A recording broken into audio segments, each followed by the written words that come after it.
नाम तुम्हारा पालनहारा, नाम तुम्हारा पालनहारा, जाने कब दर्शन होगा। जिसकी रचना इतनी सुंदर, वो कितना सुंदर हो।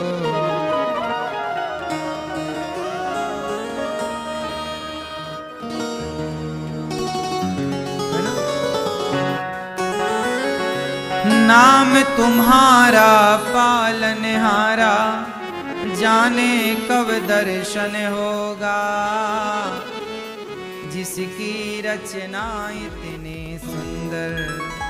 इसलिए वस्तु को ना देखो, वस्तु को बनाने, इसलिए जहां भी नजर जाए ये स्त्रियां ये पुरुष नहीं, हर में भगवान है। सब में कौन?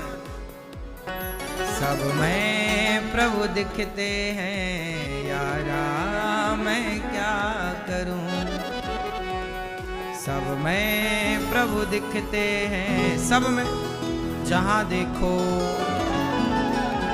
सब में प्रभु दिखते हैं यारा, मैं क्या करूं। नाम तुम्हारा पालनहारा, नाम तुम्हारा पालनहारा, जाने कब दर्शन होगा। जिसकी रचना इतनी सुंदर, वो कितना सुंदर होगा। जिसकी रचना इतनी सुंदर, वो कितना सुंदर होगा।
सुंदर होगा।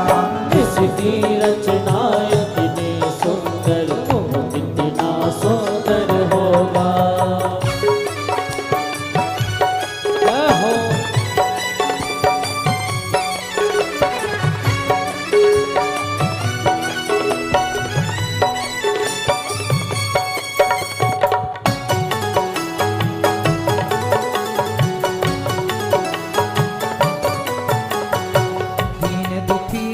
इस दुनिया में कोई नहीं सहारा है।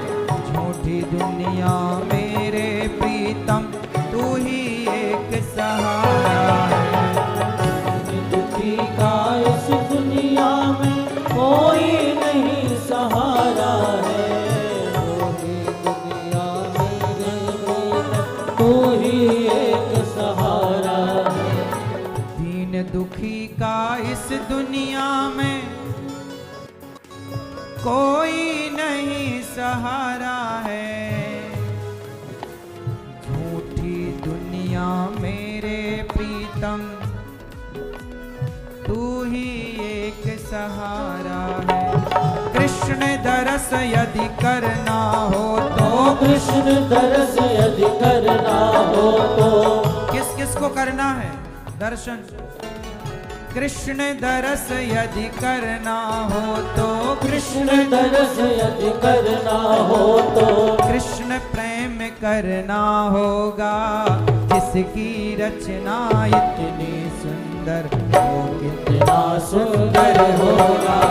जिसकी रचना इतनी सुंदर, वो कितना सुंदर होगा। नाम तुम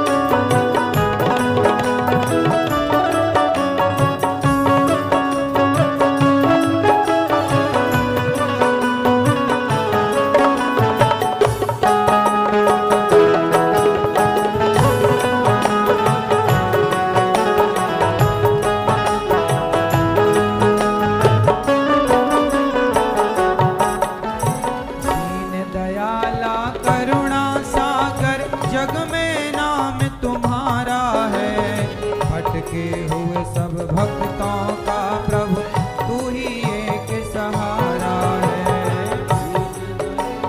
दीन दयाला करुणा सागर जग में नाम तुम्हारा है।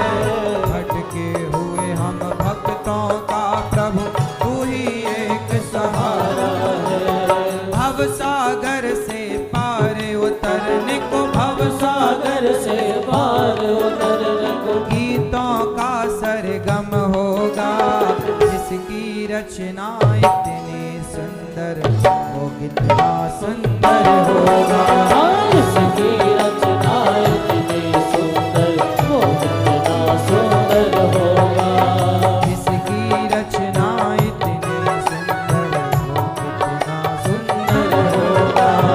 इसकी रचना इतनी सुंदर वो कितना सुंदर होगा।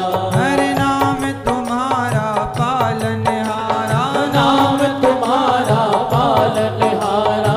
जाने कब दर्शन होगा। जिसकी रचना इतनी सुंदर वो कितना सुंदर होगा। इसकी रचना इतनी सुंदर वो कितना सुंदर होगा। इसकी रचना इतनी सुंदर वो कितना सुंदर होगा। इसकी रचना इतनी सुंदर वो कितना सुंदर होगा। वो कितना सुंदर होगा। वो कितना सुंदर होगा।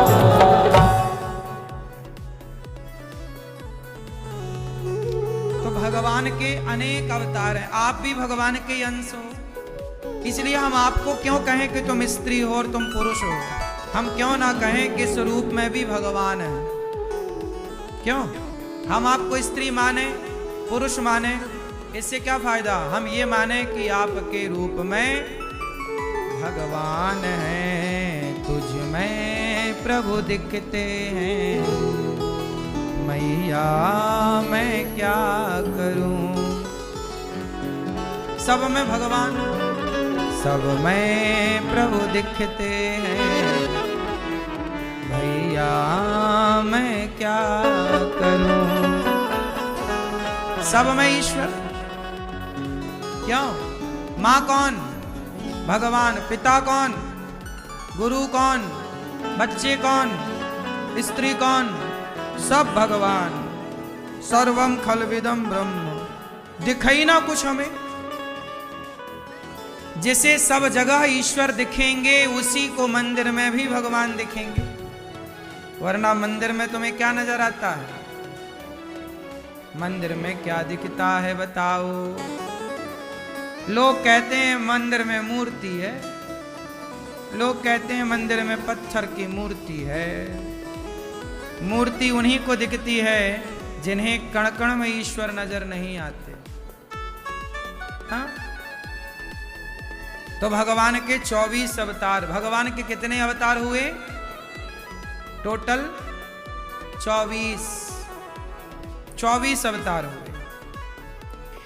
नारद जी महाराज ने देखा कि वेद व्यास जी उदास बैठे हैं। क्यों, क्या उदासी है।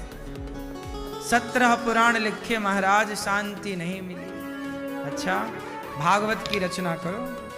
जब भागवत की रचना हुई तब नारद जी ने भागवत की रचना जब कही करवाई तब व्यास जी को बड़ी शांति मिली। नारद जी पिछले जन्म में दासी के बेटा थे। नारद जी कौन है पिछले जन्म में? एक दासी पुत्र, मतलब इनकी माता एक घर में काम करती थी, झाड़ू पोंछा का काम। एक दिन क्या हुआ कि नारद जी की माता जिनके घर में झाड़ू पोंछा का काम करती थी, उनके घर पर ना संत आ गए।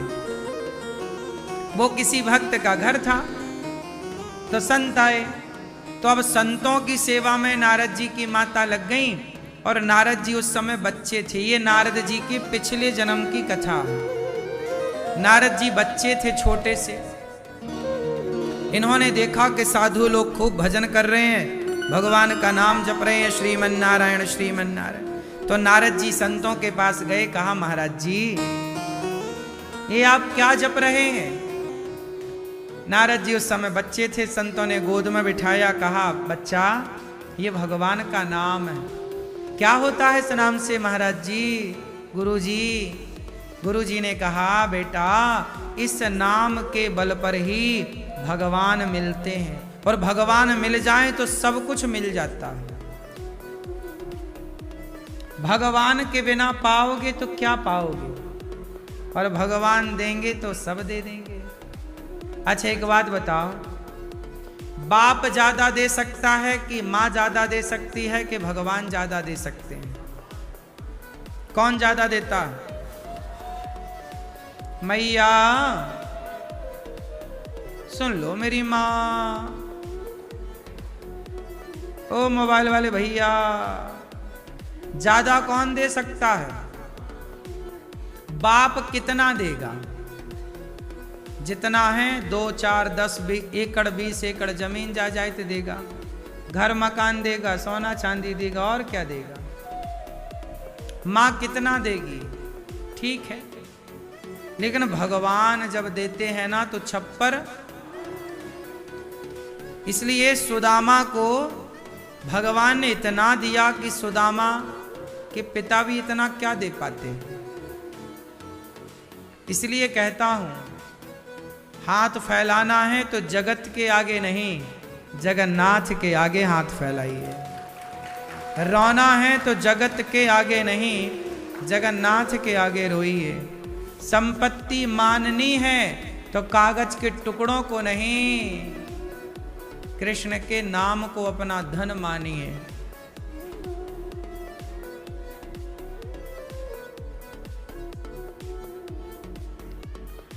नारद जी ने कहा महाराज क्या ये जो मंत्र आप जप रहे हैं मैं भी जपूं? संतों ने नारद जी को मंत्र दे दिया। कुछ दिन बाद संत चले गए, जब तक थे तो संतों की खूब सेवा की नारद जी ने। उनके पांव दबाना, उनके भोजन की थाली उठाना, थालियां धुलना, संतों के कपड़े धुलना, संतों की सेवा करना, खूब सेवा करी जब संतों की। तो नारद जी को भी संतों की कृपा से भक्ति मिल गई। एक दिन जब संत जाने लगे तो नारद जी भी पीछे पीछे जाने लगे। तो रोका माता ने, बेटा तुम अपनी माँ को छोड़ के कहाँ जा रहे हो? नारद जी रुक गए कि चलो माँ मेरी जिंदा है, अभी तो माँ है।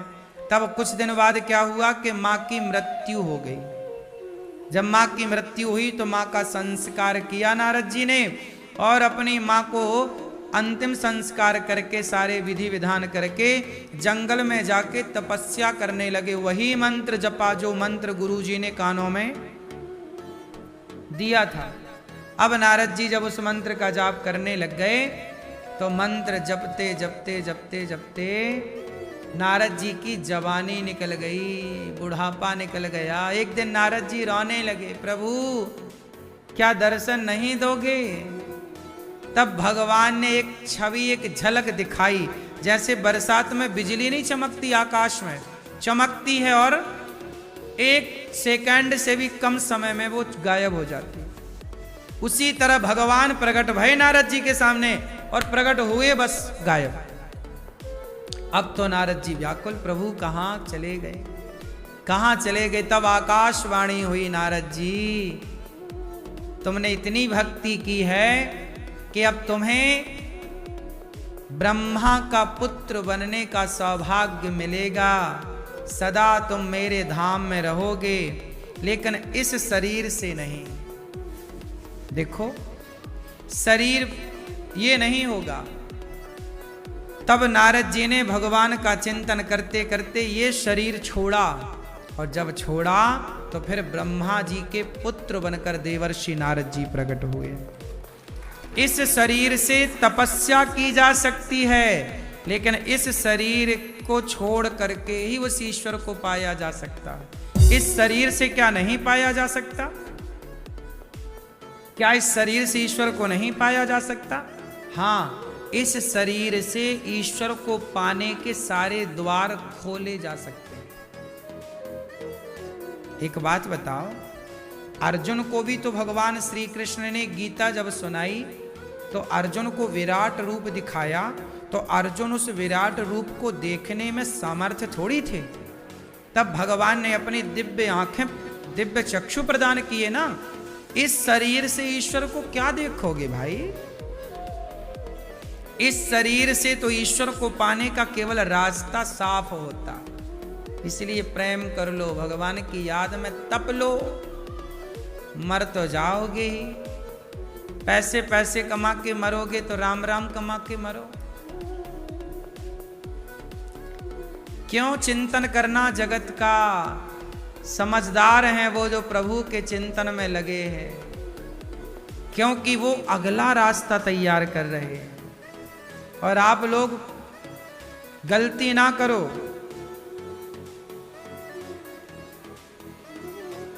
पैसे कमाओ पर पैसे में उलझो मत, क्योंकि ये पैसा यहीं तक का साथी है, आगे बहुत कुछ है भैया। ये क्यों भूल गए कि आगे बहुत बड़ी दुनिया है, बहुत बड़ा संसार है।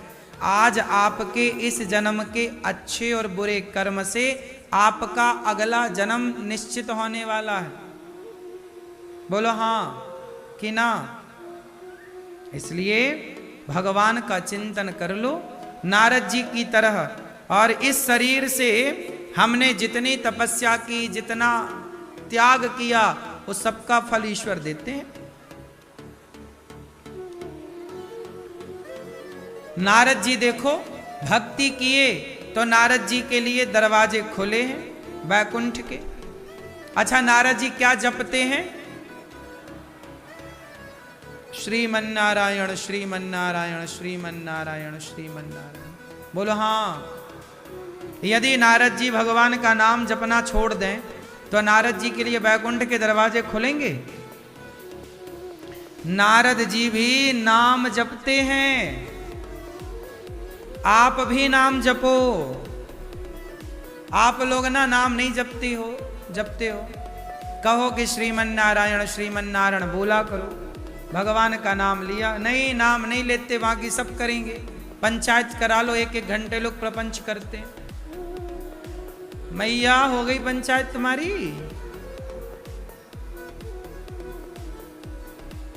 लोग प्रपंच करते हैं, पंचायत करते हैं, बस भगवान का नाम नहीं जपते।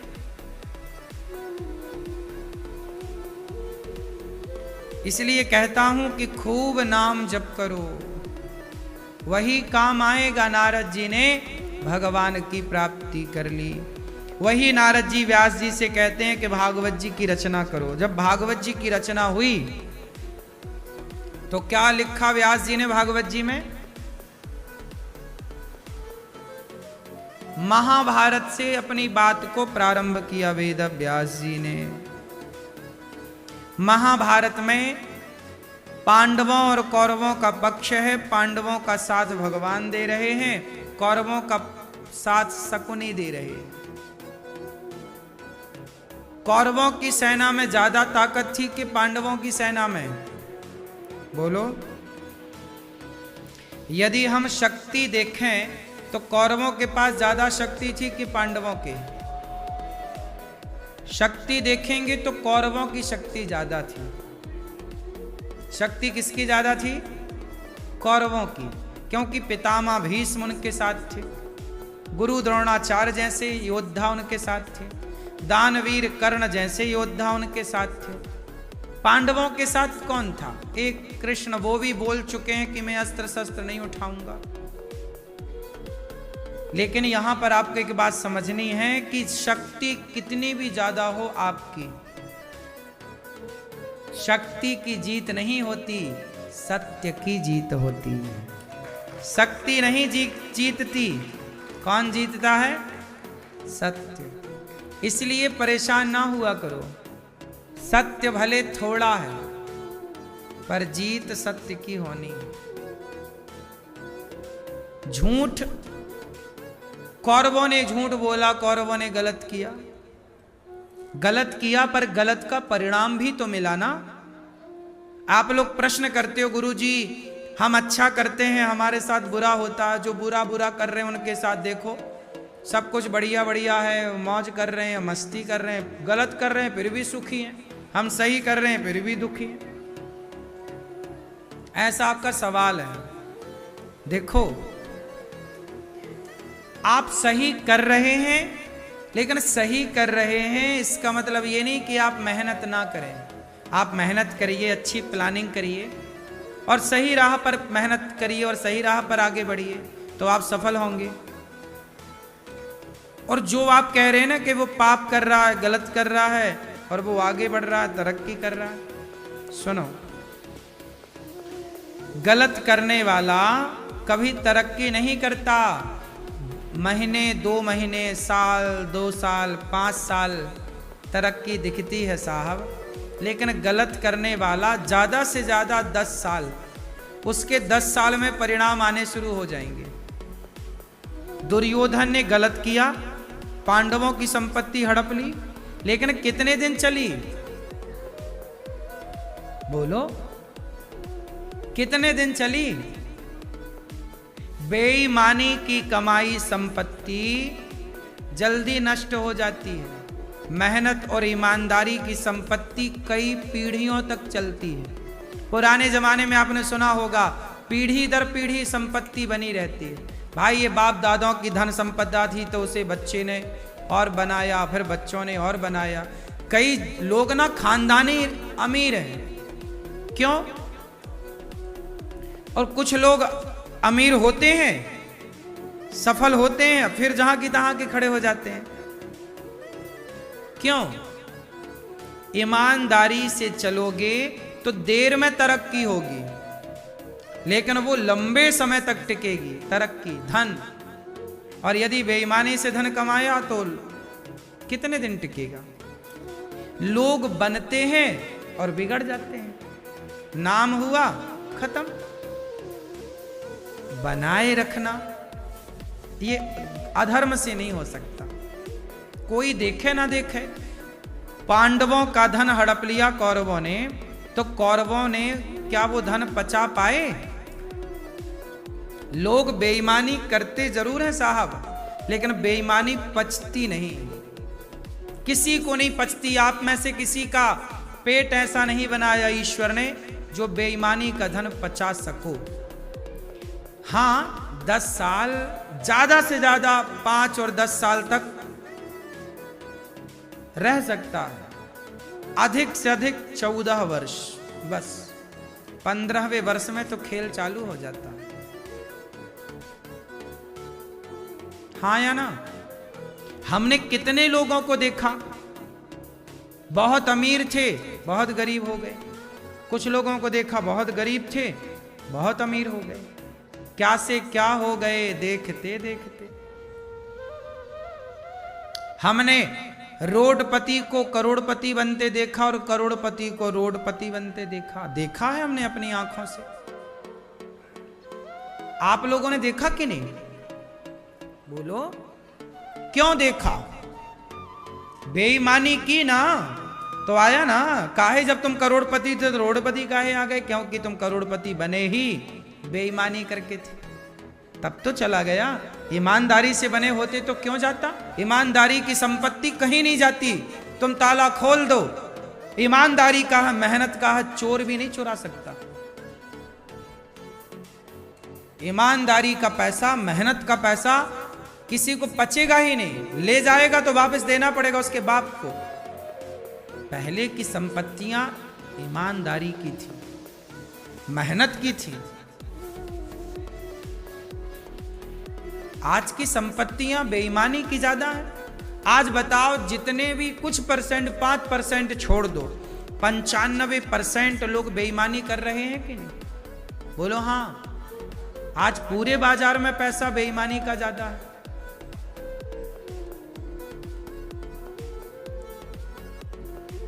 अब टीवी पे ऐड आता है, डर के आगे जीत है।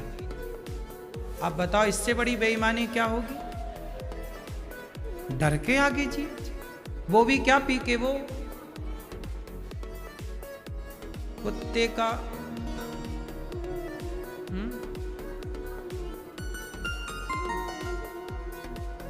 दाने दाने में केसर का दम। इससे बड़ा झूठ हो सकता है? बोलो भाई, है उसमें दम केसर का? केसर का दम तो केसर में होता है साहब, गुटके में नहीं होता। लेकिन बिक तो इसी नाम से रहा है। बेईमानी है कि नहीं है? झूठ है कि नहीं है? लेकिन एक बात याद करना, ये सारे बेईमानी करने वाले लोगों का बैकग्राउंड चेक करना, इनके आखिरी अंत में ना रोने वाला कोई नहीं बचता। जितने ये बेईमानी करके धन्ना सेठ बनते हैं, इनका एक बार घर तो देखो झांक कर। बाहर से बड़े बड़े महल होते हैं, भीतर कोई रोने वाला नहीं है। क्यों नहीं समझते आप लोग इन बातों को? बड़े बड़े महलों में बड़े बड़े महल दिखाई पड़ते हैं, लेकिन भीतर जाके देखो, अमीर लोग, बड़े अमीर, गलत काम करके अमीर हो गए ना, अंदर झांक कर देखो, कहीं पत्नी चली गई, भाग गई, कहीं बेटा चला गया, बुढ़ापा है, कोई पानी देने वाला नहीं। हमने खूब स्थितियां देखी हैं ये सब। आदमी जवानी में तो खूब गर्म खून में उल्टे काम करता है, कौन देखेगा, अरे देख लेंगे भगवान, हम तो ब्रह्मा को नहीं डरते, लोग ऐसे कहते हैं। लेकिन जब समय आता है ना, तो अच्छी अच्छी अकड़ निकल जाती है। ईश्वर की अदालत से बचा कौन? ईश्वर की आंखों से कौन बचा कि तुम बच लोगे? इसलिए ज्यादा अकड़ ना रखो, सब ईश्वर देख रहे हैं। और आप बिल्कुल परेशान ना हुआ करो कि वो तो बेईमानी कर रहा है, करने दो उसे बेईमानी। तुम चुपचाप देखते रहो कि उस बेईमानी का कितने दिन बाद परिणाम आएगा।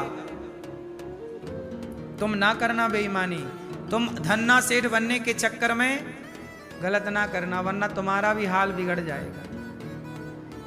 आजकल का लड़का, आजकल की लड़कियां और लड़के और यूथ और आज का समाज जल्दी से सबको धन्ना सेठ बनना है। आजकल मेहनत कोई नहीं करना चाहता, सब लोग मोबाइल पे जुआ डाउनलोड कर लेते हैं और सब लोग, आज के नौजवान लड़के ऑनलाइन जुआ खेल रहे हैं। उनको लगता है लाख 2 लाख कमा लेंगे, ऐसे ही कमा लेते। तुम्हें देने के लिए बैठे होते वो जुआ कंपनी के ऐप, कंपनी वाले, तो वो गरीब ना हो जाते? वो करोड़पति नहीं अरबपति हो गए, तुम हो गए झंडू बाम।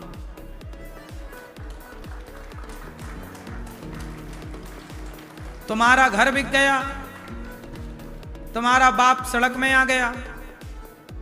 हाँ, क्यों? तुम्हें जल्दी धन्ना सेठ बनना था। सुनो, धन्ना सेठ जुआ खेल के ना बनो साहब, बेईमानी का पैसे से बचो, धन्ना सेठ बनो, मेहनत के बल पर बनो ना, ईमानदारी से बनो। अमीर बनना चाहिए। मैं चाहता हूं कि आप सब अमीर बने, पर सही रास्ते से अमीर बने, गलत रास्ते से अमीर, क्योंकि गलत रास्ते की अमीरी तुम्हारा नाश कर देगी। तुम बन भी गए तो वो पैसा पचेगा कहां? मेहनत करो साहब। अब अनिरुद्धाचार्य देखो आप लोगों के सामने है, मैं भी तो तुम्हारी उम्र का बच्चा हूं ना, मेरी उम्र के बहुत यहां लड़के बैठे हैं, बहुत सारे आप दादा मैयाओं के, तुम्हारा बेटा मेरी उम्र का होगा, मैं 34 साल का हूं, 34 रनिंग चल रही है। तुम्हारा बेटा मेरी उम्र का होगा, तो किसी का पोता मेरी उम्र का होगा। ये मैया बूढ़ी बूढ़ी बैठी है, इनके पोते मेरी उम्र के होंगे, तुम्हारा पोता भी मेरे से बड़ा हो सकता है। मैं भी तो जुआ खेल सकता हूं ना, तुम ही जीत सकते हो क्या? मैं भी तो खेल सकता हूं जुआ, पर मैं ये रास्ता चुनता ही नहीं, मैं बेईमानी से लेते ही नहीं ना, शौक ही नहीं, मेहनत करने की आदत है ना, मेहनत करके खाने की आदत है, आदत ही नहीं है बेईमानी, बनने नहीं हमें धन्ना सेठ। आप अपने बच्चों को बताओ, आजकल जितना भी क्राइम हो रहा है, अपराध हो रहा है, केवल इसी चक्कर में कि लोगों को जल्दी धन्ना सेठ बनना। ये लड़कों को मोबाइल का शौक रहता है, मेरे पास भी बड़ा मोबाइल हो, बड़ा वाला आईफोन हो, उसके लिए क्या करते हैं? मोबाइल चुरा लेते हैं। आज कितने सारे नौजवान लड़के मोबाइल चोरी का काम कर रहे हैं। पूरे भारत में बहुत खासा बिजनेस चल रहा है। बड़े बड़े शहरों में तुम जाओ, मोबाइल पीछे से लेके भाग जाते हैं। कौन है ये लोग? वही हैं जिनको जल्दी से धन्ना सेठ बनना। कितने दिन चलेगा ये सब काम? कब तक चलेगा?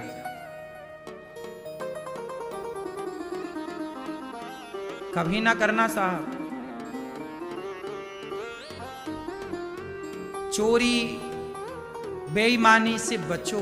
सोना पड़ा हो सामने, आंखें बंद करके आगे चले जाओ, ये ईमानदारी है।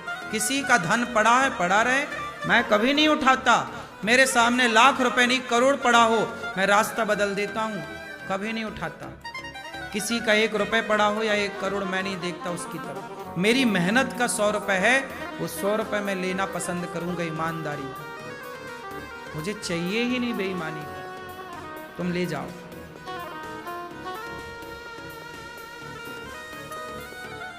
इसलिए ये जो जल्दी से धन्ना सेठ बनने का सपना ये नौजवान लड़के देख, उनको लगता बाप ने मेहनत करके की, क्या किया, मैं तो जुआ खेल के कमा लूंगा। नहीं साहब, वो जुआ का पैसा कहां टिका। जुआ खेला कौरवों ने तो उनका धन चला गया, वनवास जंगल जंगल घूमना पड़ा पांडवों को जुआ के कारण।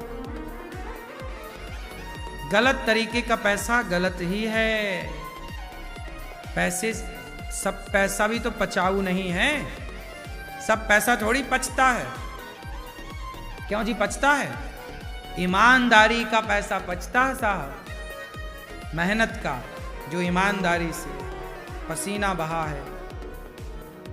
गलत पैसे से बचो। बच्चों को बताओ ये सब बातें कि बेटा गलत पैसा ना कमाओ। यदि गलत ना कमाएंगे ना तो भारत का क्राइम खत्म हो जाएगा, जीरो हो जाएगा। अपराध, आज सारे अपराध इसी चक्कर में है। सबको धन्ना सेठ बनना है, जल्दी बनना है। आजकल लोग वेट नहीं कर रहे हैं, जल्दी बनना है। आजकल लोग काम नहीं कर रहे हैं ईमानदारी से। ईमानदारी यहां समाप्त हो गई। आजकल लोग ईमानदार नहीं है। अब अधिकांश लोग, अब बताओ आज के जमाने में विश्वास करने योग्य लोग बचे हैं? कम बचे हैं। आप जिस पर विश्वास करते हैं वही धोखा दे के भाग जाता। हर फील्ड में आज धोखेबाजी, हर जगह आपको मिलेगी। धोखा दे देते हैं। तुम किसी को काम पे रखते हो, वो तुमसे काम सीख लेता है और तुम्हारी कुछ चुरा बुरा के ले लगे फरार। तुम्हारे ग्राहकों को अपना बना लेता है, तुम्हारा खेल खत्म। मतलब बेईमान, वो मतलब जिस पत्तल पर खाया छेद कर। ऐसे लोग हैं या नहीं? बोलो। तुमने किसी को बेटा समझ के घर में रखा और वही तुम्हारे घर की बहन बेटियों को गलत तरीके से देखने लग गया। बोलो हाँ नहीं? ये क्या है? ये विश्वासघात है। हमने तुम्हें अपने घर में रखा, बेटे की तरह प्यार किया, तुम्हारे अच्छे जरूरतें पूरी की, कपड़ा लत्ता दिया, पैसे दिए, चल तुम्हारा भी बन जाए, तुम्हारे लिए सब कुछ किया, और आखिरी में तुमने बहन बेटियों को गलत तरीके से देख लेते हैं या भाग जाते हैं। लेके पैसे ले लिए, भाग गए, अब तो मिल ही गए। ये सब कुछ नोट हो रहा है बेटा, सब कुछ। ये रास्ता ना अपनाना। मेरा सिद्धांत बचपन का रहा है, पता नहीं ईश्वर ने मुझे ये विचार दे के भेजा है धरती पर। मेरे ऊपर किसी के यदि 100 रुपए भी आ जाएं, यदि मैं 100 रुपए का भी कर्जेदार हो जाऊं तो मैं छटपटा जाता हूं कि कितने जल्दी इसका चुकाऊं। जब तक चुक ना जाए चैन नहीं आता।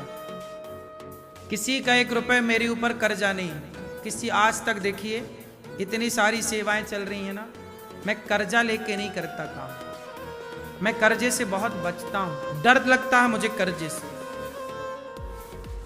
किससे डर लगता है?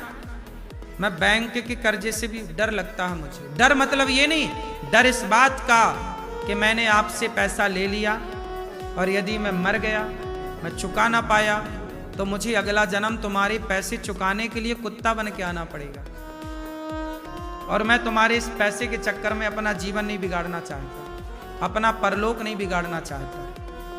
ये मानव का जीवन बड़े अच्छे कर्मों के लिए ईश्वर ने दिया है।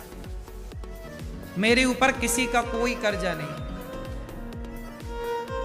इसलिए निश्चिंत हो। मैं उतना ही खर्चा करता हूं जितनी मेरी औकात। गौरी गोपाल जब बना तो मैंने बैंक से लोन लिया, बैंक से लोन लेना पड़ा, पैसे नहीं थे, बनाना था, माताएं थीं तो कहां रखता, लेना पड़ा। 15 साल का लोन, 15 साल के लिए लोन लेना, 15 साल के लिए लोन लिया था मैं। लेकिन मुझे 15 साल के लोन को मैंने जल्दी जल्दी कोशिश की, मेहनत की, और मैंने उस पैसे को जल्दी चुका दिया 4-5 साल में। मैंने कहा कर्जा नहीं रखना। जिंदगी जितना हम नमक रोटी खाएंगे और क्या होगा, हमें नहीं खाना रबड़ी, नहीं खाना रसमलाई, लेकिन कर्जा होगा ना तो मजा नहीं आएगा। जब आप निश्चिंत होके दाल रोटी खाते हो ना साहब, वो दाल रोटी भी लगती है, और टेंशन लेके 56 भोग खाओ ना तो भी लगता नहीं है। बात सही है कि गलत है? हाँ, हम कहते हैं बिल्कुल नमक रोटी खाओ साहब, दिक्कत नहीं है, चटनी खाओ टमाटर की रोटी के साथ। बेईमानी नहीं, बैंक के साथ भी क्यों, मैं सरकार के साथ, बैंक के साथ क्यों, और आप लोगों के साथ भी क्यों, किसी के साथ। मेरे पास जितना पैसा है मैं उतना ही काम करता हूं, बस मैं काम रोक देता हूं। अभी गौरी गोपाल का 1st फ्लोर में काम चल रहा है, मैंने 2nd फ्लोर का काम पूरा रोक रखा है, क्योंकि अभी वहां पर केवल प्लास्टर हुआ है, अभी एक कील नहीं लगी, ना वहां पे पुट्टी हुई, ना पेंट हुआ, ना नीचे टाइल लगी, ना चौखट लगी, ना दरवाजा लगा, ना वॉशरूम में कोई फिटिंग हुई। मैंने काम नहीं कराया, क्योंकि जितना पैसा आएगा उतना काम करेंगे, हम कर्जा नहीं लेंगे।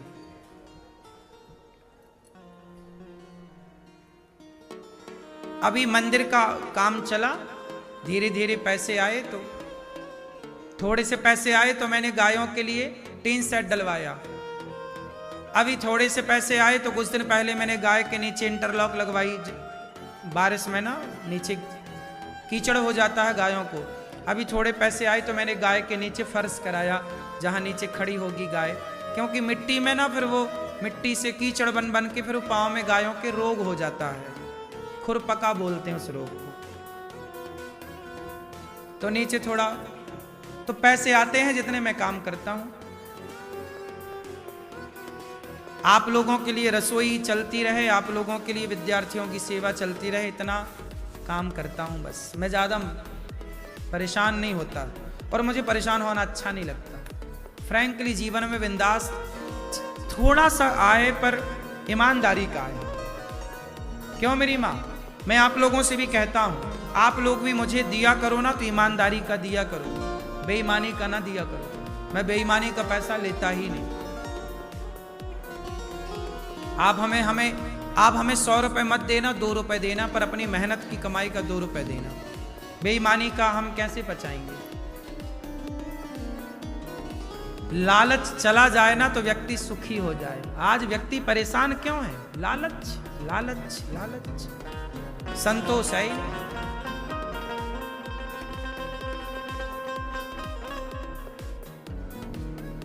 मुझे कोई शौक नहीं, सेवा करने की आदत है, शौक है सेवा का। बाकी ना मुझे बड़ी गाड़ियों का कोई शौक है, ना घूमने फिरने का शौक है। मैं तो देखो काम करता हूँ, सिर्फ काम। 3 बजे से 6 बजे तक कथा सुनाता हूँ, 6:30 बज जाता है, आप घड़ी देख लेना, आप लोगों से मिलते मिलते 7 बजे फिर आकर बैठ जाता हूँ प्रश्नोत्तरी में। 8 बज जाता है, 8:30 बजे तक बैठा रहता हूँ, अंदर जाके मिलता हूँ। फिर उसके बाद सब सेवाएं देख लेता हूँ, एक नज़र सब ठीक चल रहा है, क्या है क्या नहीं है, दाल है कि नहीं, चावल है कि नहीं, भक्तों के लिए। और फिर जाके सो जाता हूँ। सो के फिर सवेरे समय से जागकर फिर सवेरे आपकी सेवाओं में उपस्थित हो जाता हूँ। यही दिनचर्या है, समय भी नहीं मिलता।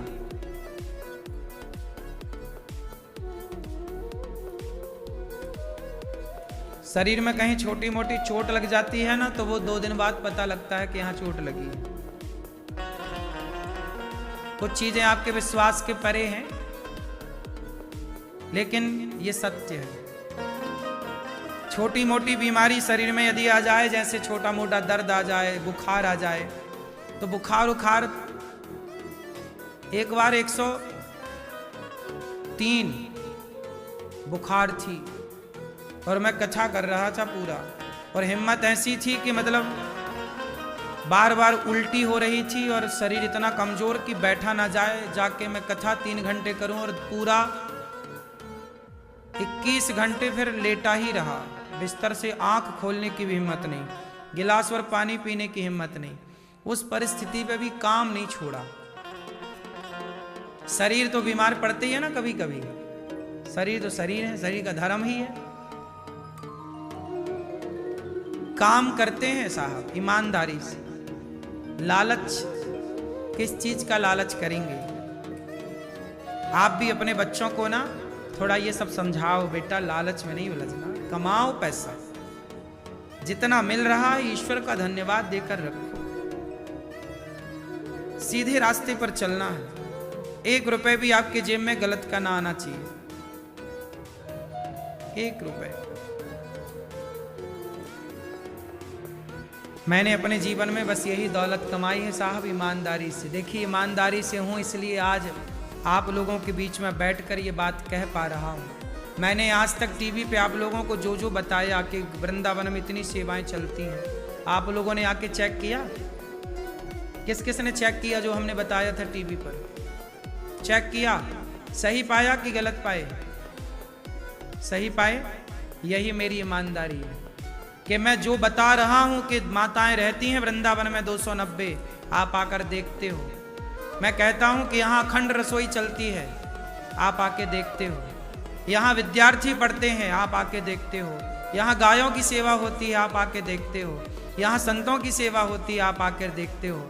और जब आप आके देखते हो तो आपको क्या लगता है कि अनिरुद्धाचार्य ईमानदार है कि बेईमान? ईमानदार।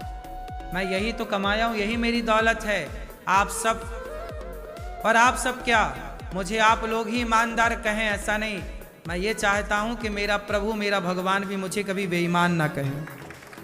आपकी नज़रों से तो शायद मैं बच के कुछ पाप कर भी लूं, बेईमानी कर भी लूं, पर ईश्वर की नज़र से कहाँ जाऊंगा बचकर। इसलिए ईश्वर की नज़र में ईमानदार रहना, इसलिए मैं बेईमानी नहीं करता। ज़्यादा शौक नहीं, ज़्यादा सपने नहीं, ज़्यादा अरमान नहीं। सादी जिंदगी है, सादा जीवन है बस।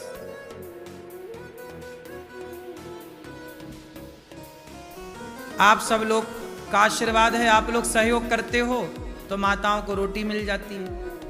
आप लोग सहयोग करते हो तो माताओं के लिए गिलास भर दूध आ जाता है। आपके सहयोग से अखंड यहाँ रसोई चल रही है।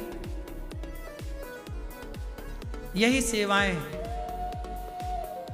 यही करते करते मेरा जीवन पूरा होगा। जब मैं यहाँ से जाऊंगा ईश्वर के यहाँ से, तो बताओ क्या कमा कर जाऊंगा, क्या लेकर जाऊंगा? यही कि मैंने आपके पैसे को, एक एक पैसे को सेवा से जोड़ा है। केवल ये ईमानदारी मेरे संग जाएगी।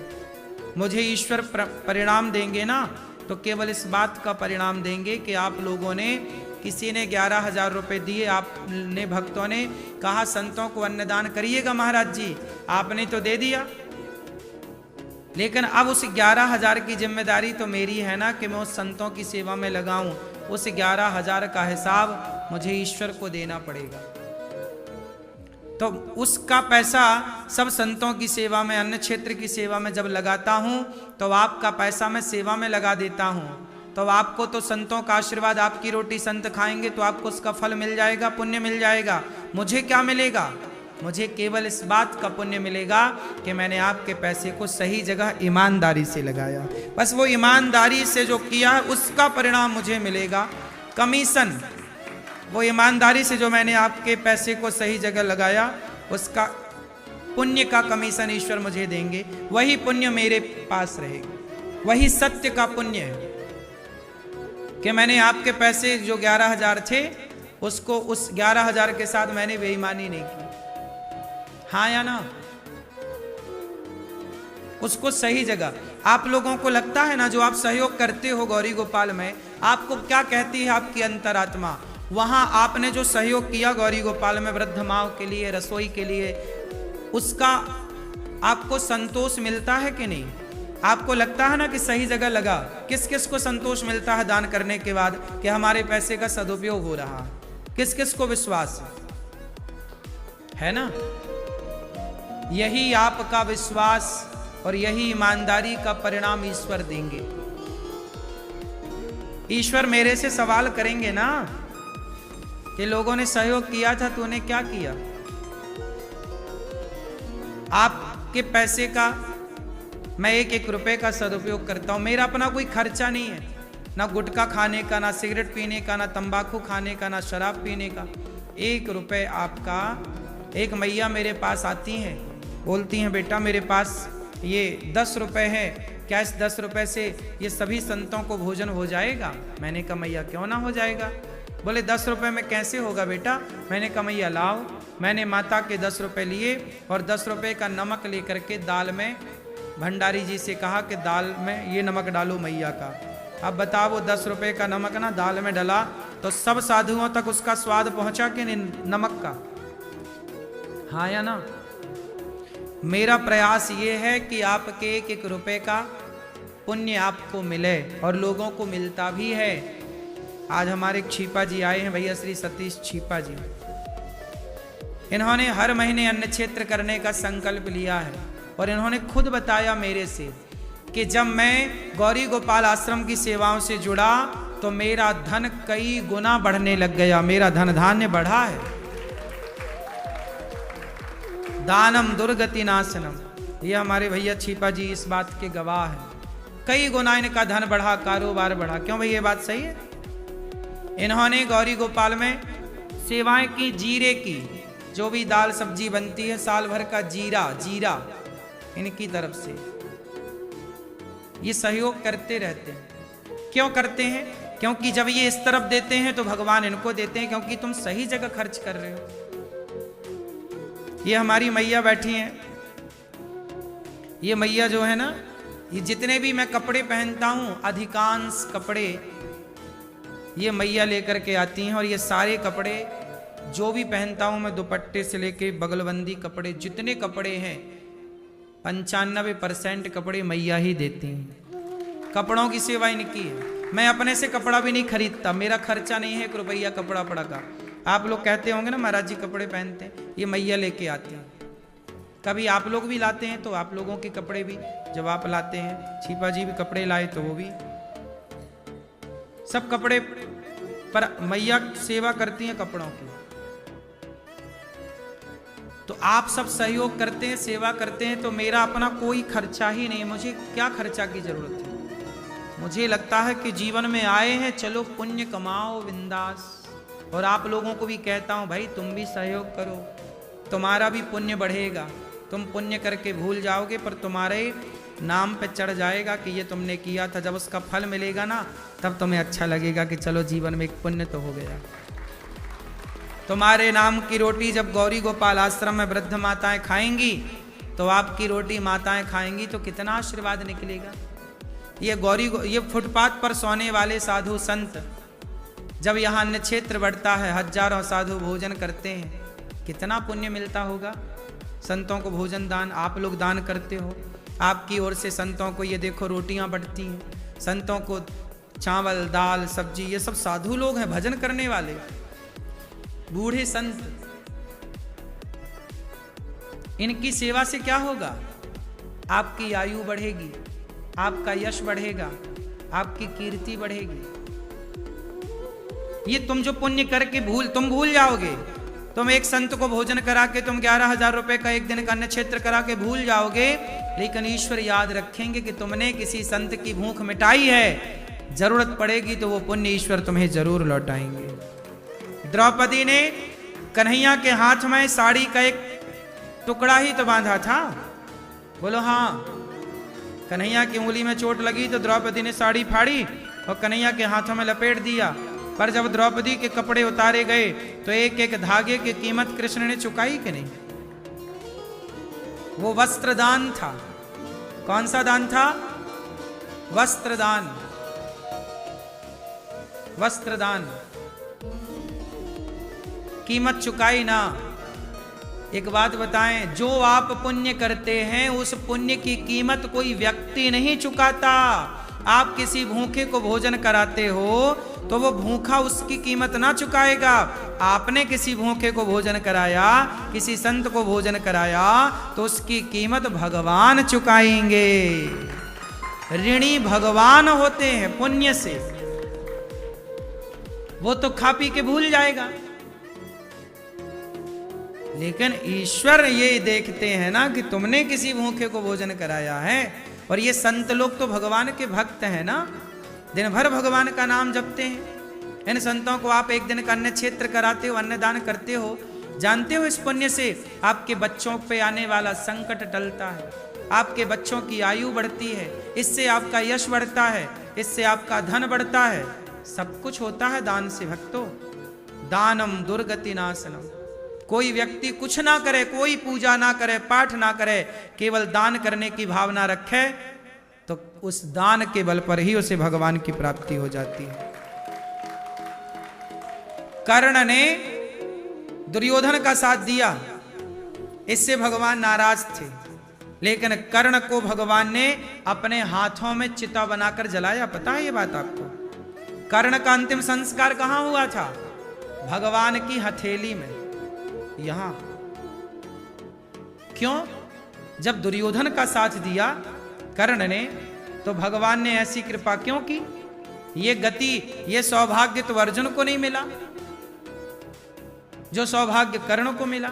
जबकि कर्ण ने दुर्योधन का साथ दिया, गलत किया, लेकिन भगवान ने कहा कि तुमने दुर्योधन का साथ दिया कर्ण, इसलिए मैं तुमसे नाराज हूं, पर तुम दानी हो इसलिए मैं तुम पर प्रसन्न हूं। दानवीर है ना कर्ण। रोज उनके द्वार पर कोई आता था तो कर्ण क्या करते थे? दान करते थे। जब कर्ण को बाण लगा अर्जुन का, तो अर्जुन को बाण छाती पे लगा, कर्ण तड़प रहे थे। दर्द, बाण छाती पे घुसा हो तो आदमी तो तड़पेगा। कर्ण तड़प रहे थे। तभी एक ब्राह्मण आए, गरीब ब्राह्मण बोले, अरे कर्ण, मेरी बेटी का विवाह होना है, कुछ सुना है तुम बड़े दानी हो। और सुनो, ये ब्राह्मण बनकर कोई और नहीं आया, मरते समय कर्ण की परीक्षा लेने कृष्ण ही आए। देखो कन्हैया कितने नटखट हैं। मर रहा है आदमी और ये पहुंच गए भगवान पंडित जीवन के, हे भैया मेरी बेटी का ब्याह है, कुछ दान हो जाए, कुछ कर दो मेरी मदद। कर्ण ने बोला कि मैंने अपने उनका रथ सोने का था कर्ण का, जिस पर चलते थे। बोले ये रथ मैंने जीते जी दान कर दिया है कि मैं मर जाऊं तो ये रथ इस समाज की सेवा में लग जाएगा। अब मैं तो दान की हुई चीज दोबारा दान नहीं कर सकता ना। लेकिन अब आखिरी समय कर्ण के पास क्या था? तब कर्ण को याद आया कि मेरे दांत सोने के हैं। उन्होंने, पहले के लोग ना दांतों में सोना लगवा लेते थे, देखा आप लोगों ने? उन्होंने दांतों में सोना लगवा रखा था, कुछ दांतों में वो स्वर्ण का दान करते थे। तो कर्ण ने एक पत्थर उठाया और सोचिए मर रहे, छाती पे बाण घुसा है, लेकिन दांत तोड़कर उस समय भी दान कर रहे हैं। और जैसे दान करने के लिए हाथ बढ़ाया तो कृष्ण कन्हैया प्रकट होकर हाथों को पकड़ लेते हैं। वाह कर्ण, वाह, तुम्हारे जैसा दानी इस धरती पर अब कहां होगा, कि मृत्यु के समय भी दान कर रहा है। इस स्थिति में कौन दान करता? किसे सूझता है मरते समय? मरते समय कुछ नहीं सूझता, पर कर्ण ने दांत तोड़कर दान। कृष्ण ने हाथ पकड़ ली, देखो बढ़ाए दान के लिए, पकड़ लिया कन्हैया ने, प्रकट हो गए, आंखों से आंसू आ गए। कर्ण, प्रभु मुझे पता था कि आप मुझ पर नाराज हैं, लेकिन मुझे क्षमा करेंगे। प्रभु क्या करता मैं? दुर्योधन ने मेरा साथ दिया था, मुझे पता था कि ये गलत है, पर मैं साथ कैसे छोड़ता? भगवान ने कहा कोई बात नहीं कर्ण, तुम बताओ तुम्हारी अंतिम इच्छा क्या है? कर्ण ने कहा प्रभु मेरा अंतिम संस्कार कोई ना करे, आप करें पहला, और मेरा संस्कार वहां हो जहां आज तक किसी का अंतिम संस्कार ना हुआ हो। तब भगवान ने कहा कि संसार में ऐसी कोई जगह नहीं है जहां कभी ना कभी कोई मरा ना हो और उसका अंतिम संस्कार ना हुआ हो। कोई ना, चींटी मर गई तो चींटी वहीं दफन हो गई, वही उसका अंतिम संस्कार। तब भगवान ने कहा मेरी हथेली। तब भगवान श्रीमन नारायण ने, भगवान ने अपना विराट रूप बनाकर उस हथेली पर कर्ण का अंतिम संस्कार भगवान ने किया। ये दानवीर कर्ण के दान की लाज रखी प्रभु ने। इसलिए कहता हूं कि कुछ चले ना चले, दान किया संग चलेगा। क्या संग चलेगा? दान किया संग चलेगा। खाया पिया अंग लगेगा। खाया पिया अंग लगेगा। दान किया संग चलेगा और बचे खुचे में जंग लगेगा। बोलो राधे राधे। जो रह जाएगा उसमें क्या लगेगी? जंग। जो खाओगे वो लगेगा अंग, जो दान दोगे वो चलेगा संग। तो कर्ण ने दान किया, इसलिए भगवान ने कर्ण का भगवान कृष्ण कर्ण से बहुत प्यार करते थे। जितने प्यारे अर्जुन हैं उतने ही प्यारे प्रभु के लिए कर्ण हैं। बस भगवान ने तो समझाया था कि कर्ण दुर्योधन का साथ न, पर कर्ण की भी अपनी मजबूरियां रही।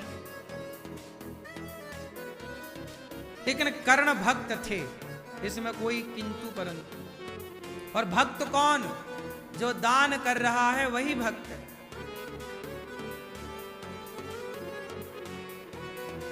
इसलिए जिस लायक विधाता ने बनाया, तुम कुछ भी दान करने लायक नहीं हो तो एक मुट्ठी आटा लो और अपने घर के आसपास पेड़ पौधे जहां हो एक मुट्ठी आटा डाल के आ जाना। चींटियां खा लेंगी, वह भी अन्नदान माना जाएगा, वह भी दान है। जरूरी नहीं है कि आप 4 लोगों का पेट भरें, आप चींटियों का पेट भर सकते हैं एक चुटकी दाना से, एक चुटकी आटा से। थोड़ा गुड़ डालोगे, चींटियां खा लेंगी, वह भी एक भंडारा है। गाय को चारा डालना, ये भी एक। कुछ भी हो, बस दान से जुड़े रहिएगा। मेरा तो ये भाव है कि प्रभु जब तक मेरा जीवन है तब तक मैं अपनी कमाई, मेरी तो देखो कोई कमाई भी नहीं है, क्या कहें, पर जितना जो कुछ है आप सबका दिया और भगवान के आशीर्वाद से वो सब कुछ मेरा मन है कि सेवा में ही लगे। एक एक रुपया मैं उसको सेवा में ही लगाना चाहता हूं भक्तों, एक एक रुपए को। और गौरी गोपाल आश्रम में मेरी सुबह होती है ना, तो मैं जब तक 1000 साधु संत भक्तों को भोजन नहीं करा देता तब तक मैं स्वयं भोजन नहीं करता। मेरा नियम है कि जब तक भोजन 1000 कम से कम लोगों को ना कराऊं तब तक भोजन। तो गौरी गोपाल में सवेरे से हजारों साधु संत आप भक्त लोग जब खाते हैं उसके बाद ये दास अनिरुद्ध खाता है। ये मेरा नियम है कि पहले आप सब खाओ, कम से कम 1000 लोग तो खाएं पहले, फिर खाएंगे। अच्छे काम के संकल्प लेने में बुराई क्या है? और एक बात बताएं, जब आप अच्छे काम पे चलोगे ना तो भगवान आपका खूब साथ देते हैं। ईश्वर उन्हीं का साथ देते हैं जो धर्म से जुड़े हैं। इसलिए गौरी गोपाल आश्रम में जो वृद्ध माओं की सेवा के लिए हम आपसे कहते हैं ना कि आप लोग वृद्ध माओं के लिए थोड़ा दान किया करो। अब देखो ना, ये वृद्ध माओं के लिए जो आश्रम बन रहा है ना, अभी एक फ्लोर में उसके एक पहले फ्लोर में तो काम हो रहा है, माताएं रह भी रही हैं, पर जो उसके दूसरा फ्लोर है उसमें अभी एक रत्ती काम नहीं हुआ। क्यों नहीं काम हुआ? क्योंकि जैसे जैसे आप सहयोग करते हैं काम होता है। काम तो आपके बल पर होगा। तो माताओं के लिए अब ये समस्या क्या है कि बहुत सारी माताएं ऐसी हैं कि 290 माताएं तो रहती हैं, पर फिर भी रोज कोई ना कोई अपनी माँ को लेके आ जाता है। कोई पड़ोसी ले आया, कल आपने देखा एक पड़ोसी ले आए। अब मना भी तो नहीं किया जा सकता ना कि भैया यहाँ जगह नहीं है, बताओ। अब बेटा, अब वो पड़ोसी तो लेके ही आ गए, बेटा तो छोड़ के ही चला गया। अब हम भी मना कर देंगे तो बताओ फिर माँ कहाँ जाएगी। तो मुझे मना करना नहीं आ रहा है, लेकिन आप यही है कि आप लोग उन वृद्ध माताओं के लिए थोड़ा थोड़ा योगदाताओं के लिए ना अब फिनिशिंग का काम बाकी है। छत आप चाहें तो डलवाएं माताओं के लिए, एक कमरे की पूरी फिनिशिंग आप कराएं। आपकी ओर से थोड़ा थोड़ा सहयोग आएगा तो माताओं के लिए निवास तैयार होगा। ये देखिए माताएं हैं, अब श्वास की बीमारी है तो ये दवा, आप जानते हो ये जो दवाई मैं माता को दे रहा हूँ, ये दवाई कितनी महंगी दवाई आती है, आप बाजार में पता कर लेना। ये सारी दवाइयाँ श्वास की बीमारी है तो ये पंप देना पड़ता है। Do you know what will happen if you read one book every week? Let me share some 3 powerful benefits. एक एक दवाई बहुत महंगी महंगी भी आती है। कुछ दवाइयाँ ऐसी हैं जो सस्ती हैं ही नहीं। अब जैसे श्वास की बीमारी किसी को है ना, और अधिकांश बुढ़ापे में श्वास की बीमारी होती है, दमा, तो श्वास की बीमारी का दवाइयाँ महंगी होती हैं। और वो सारी माताओं को दवाइयाँ गौरी गोपाल में सभी माओ को निःशुल्क है, देनी है। मैं बेटा जब बना हूँ तो फिर जिम्मेदारी पूरी, और वो सारी जिम्मेदारी कहाँ से होती हैं? आप सबसे भिक्षा मांग मांग करके। अब माता को दवाई भी, कभी माताओं को कोई बीमारी हो गई तो ऑपरेशन। हर दिन कोई ना कोई 290 माताओं में कोई ना कोई माँ हॉस्पिटल में रहती है, क्योंकि इतनी सारी माँ है ना, कोई ना कोई बीमारी तो किसी ना किसी को है ही। तो दवाइयों का खर्चा बहुत है। इसलिए आपसे कहता हूं कि माताओं के लिए कुछ ना कुछ आप जरूर सहयोग करिए, दवाई के लिए, भोजन के लिए, निवास के लिए, क्योंकि आप सबके सहयोग के बिना चीजें संभव नहीं है, कार्य संभव नहीं है। बहुत बड़ी सेवा है। गौरी गोपाल आश्रम को लोगों ने गलत, कुछ लोगों ने इसे बदनाम किया। साजन आयो है सखी, साजन आयो है सखी, मैं तोड़ू मुतियन रोहार, लोग भरम हम पर करे, मैं झुक झुक करो जुहार प्यारे, झुक झुक करो जुहार प्यारे, झुक झुक करो जुहार। दीवानगी ने क्या क्या दिखाया, दीवानगी ने क्या क्या दिखाया, दुनिया छुड़ा के तुमसे मिलाया, दुनिया छुड़ा के तुमसे मिलाया। ये गाना आप लोग से है तारती, भागवत भगवान भगवान की है।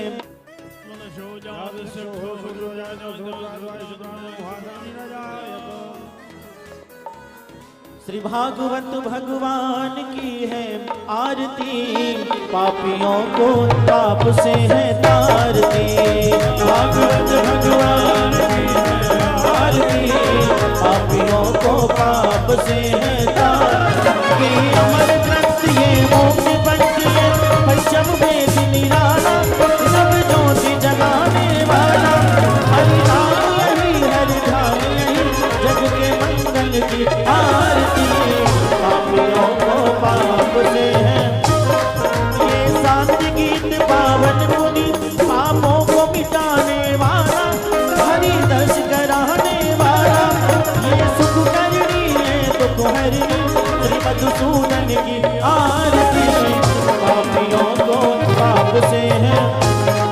ये मधुर बोल जग पंथ खोल, सन्मार्ग दिखाने वाला, हो बिगड़ी को बढ़ाने वाला, श्री राम यही, घनश्याम यही, प्रभु के महिमा की आरती, पापियों को पाप से है तारती, भागवत भगवान की है से है तारती। कर्पूर गौरम करुणावतारम संसार सारम भुजगेन्द्रहारम सदा वसंतम हृदयारविंदम भवं भवानी सहितं नमामि। भवं भवानी सहितं नमामि। गणेशाय नमः। श्री सरस्वत्यै नमः। श्रीमते रामानुजाय नमः। श्री गौरी गोपालाभ्यां नमः। नारायणं नमस्कृत्य नरं चैव नरोत्तमं देवीं सरस्वतीं व्यासं ततो जयमुदीरये। लक्ष्मीनाथसमारम्भां नाथयामुनमध्यमाम् अस्मदाचार्यपर्यन्तां वन्दे गुरुपरम्पराम्। जय जय श्री राधा रमण, जय जय नवल किशोर, जय गोपी चित चोर प्रभु, जय जय माखन चोर। जय जय माखन चोर। राधा मेरी मात है, पिता मेरे घनश्याम, इन दोनों के चरणों में मेरा कोटि कोटि प्रणाम। मेरा कोटि कोटि प्रणाम। आए हो तो प्रेम से लो हरि का नाम, सब भक्तों को अनिरुद्ध की जय जय राधे श्याम। जय जय राधे श्याम। जय जय राधे श्याम। जय जय सीताराम।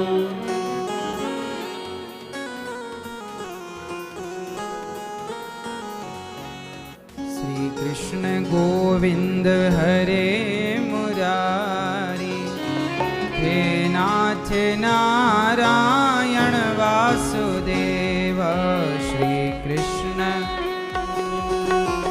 कृष्ण गोविंद हरे मुरारी, हे नाथ नारायण वासुदेव। बोलिए भक्त वत्सल भगवान की जय। श्री वृंदावन बिहारी लाल की जय। श्री गौरी गोपाल भगवान की जय। जय श्री राधे, जय जय श्री राधे। पर स्वागत है आप सबका आज की मंगलमयी अमृतमयी कथा में। भगवान की कथा श्रवण करने के लिए आप विराजे हैं। भगवान की कथा हम सबके जीवन को पवित्र करती है। सच बताऊं, संसार में इतनी शांति नहीं है जितनी शांति भगवान की कथा और भगवान के नाम में है। संसार घूम कर देखिएगा, सिवाय अशांति के कुछ नहीं है, लेकिन जब भगवान की कथा हम सुनते हैं ना, तो हमें अपार शांति का अनुभव होता है, अपार आनंद का अनुभव होता है। सब कुछ पा लेने के बाद भी ऐसा लगता है अभी कुछ पाना बाकी है। सब कुछ पा लेने के बाद लगता है कि अभी कुछ और पाना बाकी है।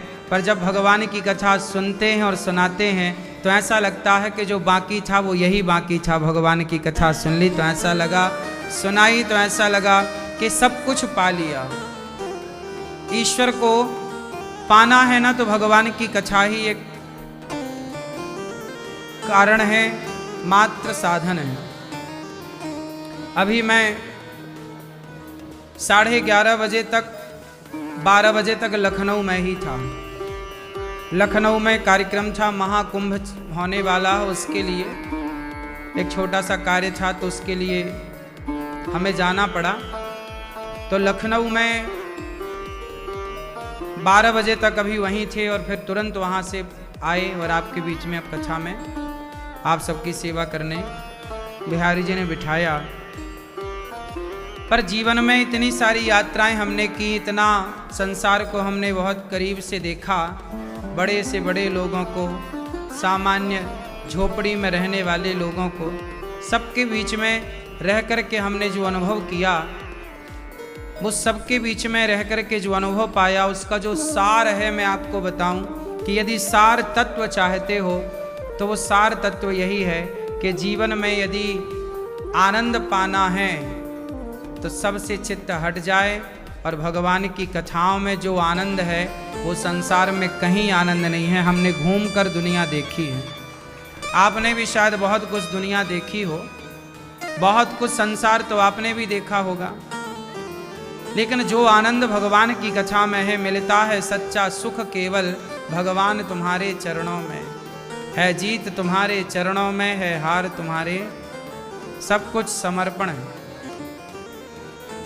आप सभी का बहुत बहुत स्वागत आज की अमृतमयी कथा में। सबको जय श्रीमन नारायण, जय श्री कृष्णा, राधे राधे, जय गौरी गोपाल। भागवत जी के पोथी पाठ करा रहे यजमान परिवार, आप सबका यश बढ़े, आप सभी का मंगल हो, सदा भागवत जी की करुणा कृपा आप पर बनी रहे, और आप सभी जितने भागवत जी के पोथी पाठ कराने वाले भक्तजन हैं, आप सभी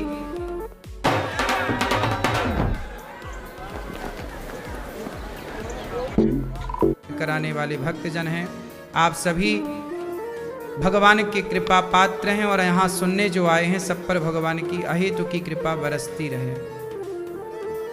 कल हम लोगों ने सुना कि भगवान जी ने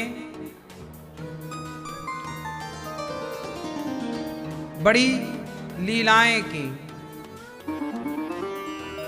दिव्य सेवा की, गिरिराज जी को उठाया, कछु माखन को बल बढ़्यो, कछु गोपन करी सहाय, श्री राधा की कृपा भई मैंने गिरिवर लियो उठाय। भगवान गोवर्धन उठाते हैं, पहाड़ उठाते हैं ना भगवान जी। गोवर्धन क्यों उठाए भगवान, गिरिराज जी को क्यों उठाए? क्योंकि सभी पहाड़ों का प्रतिनिधित्व कोई करने वाला है तो भगवान गिरिराज जी करते हैं। भगवान एक पर्वताकार हैं। आपने एक चौपाई सुनी होगी, भयं पर्वताकार शरीरा, भयं पर्वता, ये चौपाई हनुमान जी के लिए प्रयोग है, लेकिन भगवान पर्वत के आकार में भी हैं। अब जैसे बद्रीनाथ में कौन है? बद्रीनाथ जी में नर नारायण भगवान की पूजा होती है, तो नर नारायण वहाँ कोई मूर्ति थोड़ी है, वहाँ नर एक पर्वत हैं और नारायण दूसरे पर्वत हैं। आमने सामने जो दो पर्वत हैं वही नर नारायण के रूप में बद्रीनाथ जी में पूजा उनकी होती है। तो हमारे यहाँ जो शिला है, इसलिए हमारे यहाँ जो भगवान अधिकांश मंदिरों में विराजते हैं ना, वो शिला रूप में भगवान की प्रतिमा होती है। शिला होती है ना, पत्थर की मूर्ति होती है।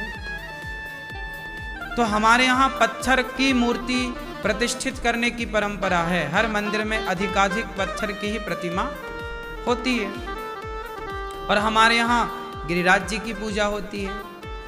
तो भगवान ने गिरिराज जी उठाकर समाज को यह मैसेज दिया कि देखो, तुम्हारी माँ है चेतन, आत्मा है तुम्हारी माँ, चेतना है तुम्हारी माँ, तुम्हारी माँ, तुम्हारे पिता, चींटी, हाथी, सब चेतना से भरे हैं। तो मैं चेतन जीव मैं भी हूँ, चेतना के साथ भी हूँ। और जो जड़ है, जड़ मीन्स पत्थर, पत्थर जड़ है, तो जड़ से लेकर चेतन तक सब में कौन समाया है? भगवान। तो गिरिराज जी भगवान ही गिरिराज जी बन करके पधारे हैं। भगवान गिरिराज जी के रूप में आज हम कलिकाल में दर्शन कर पा रहे हैं गिरिराज जी का। इसलिए कोई आदमी ये कहे कि ये तो पत्थर की मूर्ति है, इसमें क्या फूल चढ़ाते हो, इसमें क्या माथा झुकाते हो? हाँ, हम यही लोग तो हैं कि हम चेतन में भी ईश्वर को देखते हैं और जड़ में भी ईश्वर को देखते हैं। हम किस में ईश्वर को देखते हैं? दोनों में, जड़ चेतन जग जीव जत सकल राममय जान, सब में ईश्वर है। हम कितने भाव से भरे हुए संस्कृति में प्रकट भये हैं, पैदा हुए हैं कि हमारे यहाँ पत्थर में भी ईश्वर को देखा जाता है। जब पत्थर में ईश्वर को देखा गया तो फिर कौन सी चीज बची जिसमें ईश्वर को ना देखा गया हो?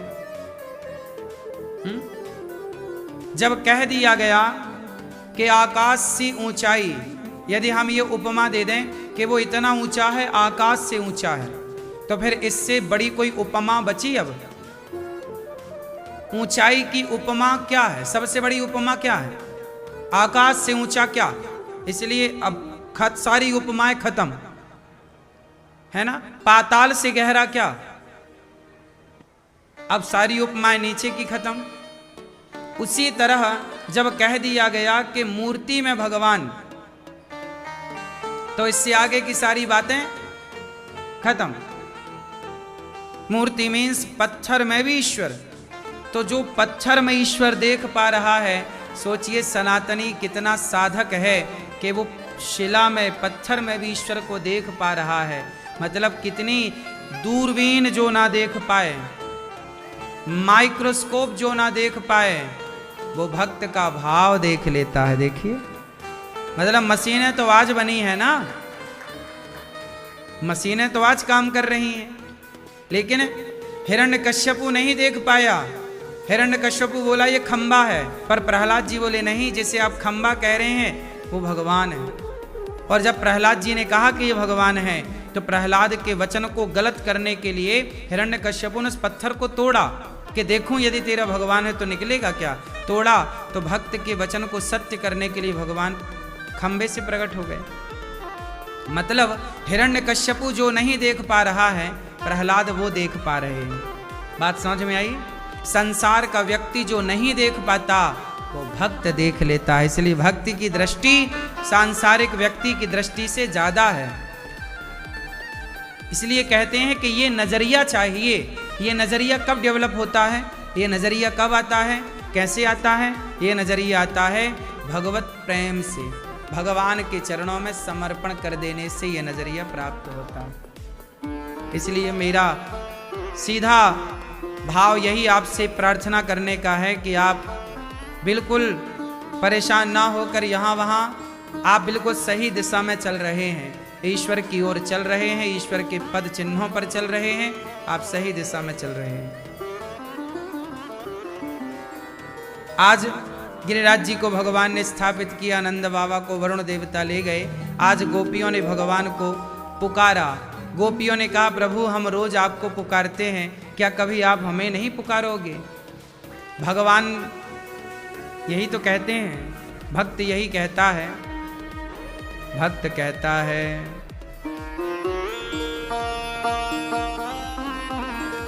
मैं रोज तेरे घर आता हूं, मैं रोज तेरे दर,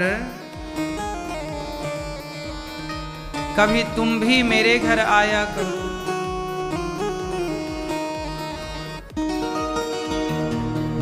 मंदिर में रहते हो भगवन, कभी बाहर भी आया जाया करो। मंदिर में रहते हो भगवन, कभी बाहर भी आया जाया करो। मैं रोज तेरे दर आता हूँ, कभी तुम भी मेरे घर आया करो। गोपियाँ बोली प्रभु कभी आप भी तो आओ, हम रोज तुम्हें पुकारती हैं, हम रोज तुम्हें भजती हैं, कभी तुम भी तो हमें पुकारो। तब गोपियों के भाव को देखकर आज पहली बार गोविंद ने बांसुरी उठाई और गोपियों को पुकारा। राधा, ललिता, विशाखा, चंपकलता, तुंग विद्या, सुदेवी, भगवान पिता रात्रि, शरदोत्फुल्ल मल्लिका, वीक्षरन्तुं मनश्चक्रे योगमायामुपाश्रितः।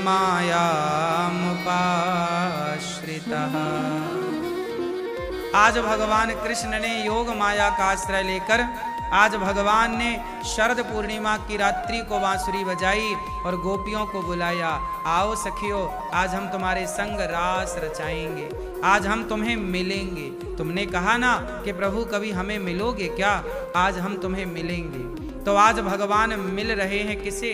गोपियों को। आज गोपियों की भक्ति सफल हो रही है, आज गोपियों की यात्रा पूरी हो रही है। जिंदगी की यात्रा तब पूरी होती है जब परमात्मा की प्राप्ति हो जाए, तब पूरी हो जाए।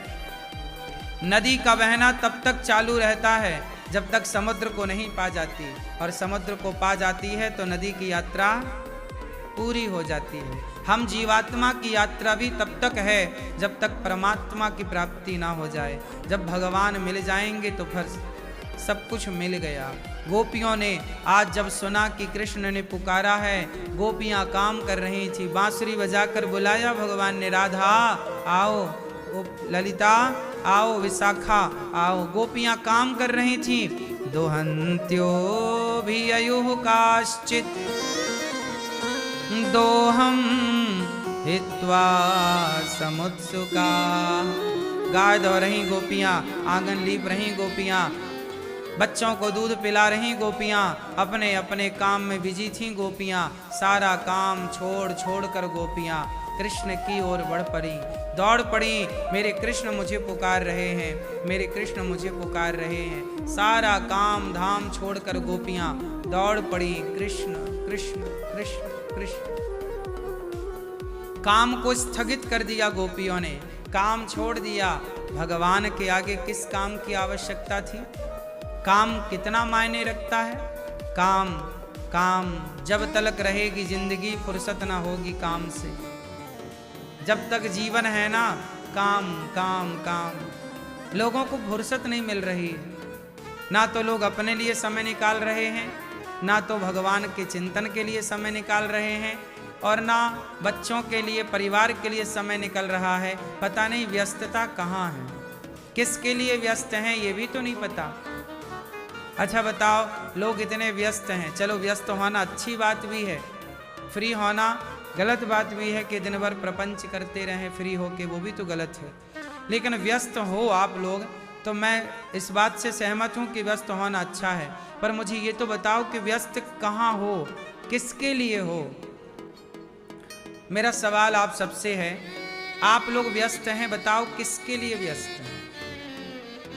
किसके लिए व्यस्त हो? हाँ, परिवार के लिए। उस परिवार के लिए व्यस्त हैं आप, जो परिवार, जो बच्चे कल बड़े होकर ये कहेंगे आपसे कि माँ तुमने हमारे लिए किया ही क्या है।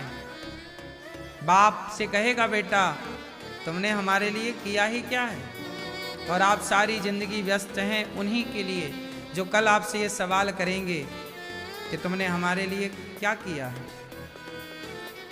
जिस दिन ये सवाल आपसे पूछा जाएगा ना, उस दिन आपको लगेगा कि मैंने कुछ नहीं पाया, मेरे दोनों हाथ खाली के खाली हैं। और बात सच्ची है, तुम दुनिया के लिए कुछ भी कर लो, दुनिया को खुश राम ना कर पाए, दुनिया को खुश माता सीता ना कर पाई, दुनिया को खुश भगवान कृष्ण ना कर पाए। हम जैसे करोड़ों आएंगे तो भी दुनिया वाले खुश ना होंगे। इसलिए दुनिया को खुश करने के चक्कर में ना समय ना गवाओ। आप अच्छे कर्म करते रहो, अच्छा कार्य करते रहो, और बस अच्छे कार्य करते हुए यदि खुश करना ही है तो भगवान को, जगत को नहीं, जगन्नाथ को प्रसन्न किया जाए। और थोड़ा सा समय मुनेर एकांत जीवना, यदि सुख चाहते हो, आप कितने लोग सुखी होना चाहते हैं? बताओ सुख कहाँ है? कितने लोग सुखी होना चाहते हैं? हाथ उठा लो। आज मैं सुखी होने का मंत्र आपको दूंगा। सुखी होना चाहते हो? कहाँ है सुख बताओ। हाँ, सुखी होना है तो क्या करना पड़ेगा? बोलो। सुखी होना है तो स्वयं को समय देना पड़ेगा। किसे समय देना पड़ेगा? स्वयं को मतलब थोड़ी देर एकांत में अकेले बैठो, जहां केवल आप हो और भगवान हो। एकांत में बैठकर ध्यान लगाओ, आंखें मूंदो, आंखें बंद करो और भगवान से बातचीत करो। आप जी भर के भगवान से बातें करो। ऐसा भाव रखो कि भगवान आपके सामने हैं और आपकी हर बात वो सुन रहे हैं। जी भर के रो लो भगवान से कुछ कहकर, जी भर के हंस लो भगवान से कुछ कहकर। कोई ना हो, केवल आप, मेरे मन की या मैं जानूं या वो जाने। मुनेर एकांत जीवना, एकांत थोड़ा देर रहो, आंखें बंद करके भगवान से बातें करो, भगवान से बातें करो। कुछ कहो। आप ये मानते हो कि हम कह रहे हैं वो सुन थोड़ी रहे ना, आप यहीं तो रॉन्ग हो गए ना, यहीं तो गलत हो गए। आप ये क्यों भाव बनाते हो कि भगवान सुन नहीं रहे? भगवान क्या नहीं सुन रहे हैं ये बताओ। तुम्हारा दिल धड़क रहा है, क्यों आवाज आ रही है उसकी? दिल धड़कता है, उसका कोई शोर है? उसके शोर को आप नहीं सुन पा रहे हैं, लेकिन आपको बताऊं, आपके दिल की धड़कन को भी ईश्वर सुनते हैं। इतने बारीक कान हैं भगवान के। बात सही है कि गलत है? अणोर अणियान महतो महियान, बिनु पग चलहि सुनहि बिनु काना। भगवान आपके धड़कते हुए दिल की आवाज भी सुन लेते हैं। आप अंदर क्या कह रहे हैं, क्या सोच रहे हैं, वो भी भगवान सुन रहे हैं। इसलिए ये मत कहो कि भगवान सुन थोड़ी रहे। भगवान सब कुछ सुनते हैं और भगवान सब कुछ देखते हैं। इसलिए एकांत में बैठो, कोई ना हो, आपके सामने भगवान हो, या फिर मंदिर जाओ, कोई ना हो, एक भगवान जी हो, एक आप हो। बस कहो अपनी बात, जो कहना है भगवान से खुल के कहो। हे प्रभु, किससे कहें आप ही बताओ, इसलिए आपसे कहने आ गए। किसके आगे रोएं, किसके आगे रोएं? रोया मैं बहुत जग के आगे, तेरे आगे रोना बाकी है। रोया मैं बहुत जग के आगे, तेरे आगे रोना बाकी है। मैं सबका होकर देख चुका, एक तेरा होना बाकी है। सबका होकर देख चुके। एकांत में बैठो, भगवान से ढेर सारी बातें करो। सुखी होना है तो भगवान से बोलना शुरू करो, बातचीत शुरू करो, चिंतन भगवान का करते हुए। फिर आंखें खोलो, आंखें खोल करके संसार के लिए काम करो। व्यवहार संसार में करना ही पड़ता है, क्या करें हम, करना ही पड़ेगा काम। काम के बिना कैसे गुजारा होगा किसी का? सब कुछ करिए पर थोड़ा ध्यान करिए भगवान का, संबंध भगवान से मजबूत करिए। फिर पहला काम की भगवान से बात करिए। सुखी होना है तो ईश्वर से बात करिए। दूसरा, सुखी होने का दूसरा मंत्र है, किसी से कोई उम्मीद मत करिए। सुखी होना है तो किसी से कोई अपेक्षा, बोलो, किसी से कोई उम्मीद। यदि उम्मीद करना है तो भगवान से उम्मीद, क्योंकि जो भगवान दे सकते हैं कोई नहीं दे सकता। इसलिए उम्मीदें आप करते हैं और सामने वाला कार्य करता नहीं, तो आपकी उम्मीदों में पानी फिर जाता है, बेवजह आपको दुख मिलता है। उम्मीदें ना करिए। पहला, भगवान का चिंतन करिए, बातें भगवान से करिए। दूसरा, उम्मीदें किसी से ना रखिए, एक भगवान के सिवा। तीसरा, उतना ही सोचिए, उतना ही करिए जितना आप अपने बलबूते पे कर सकते हैं। कई बार आपने टीम बनाई, इसको भी मिलाया, उस पार्टनरशिप की, इसको सब चलो मिलके काम करते हैं। सबके साथ मिलके काम करना आसान होता है, लेकिन आज के ज़माने में लोग ईमानदार नहीं हैं। महीने 2 महीने बाद, साल 2 साल बाद वो टीम में फूट पड़ ही जाती है। 100 में से 99 केस आपने देखे होंगे। इसलिए उतना ही करिए जितना आप अपने बल पर कर सकें। यदि सुखी होना है तो कुछ इन बातों पर ध्यान देना स्टार्ट करेंगे ना। समय दीजिए अपने को,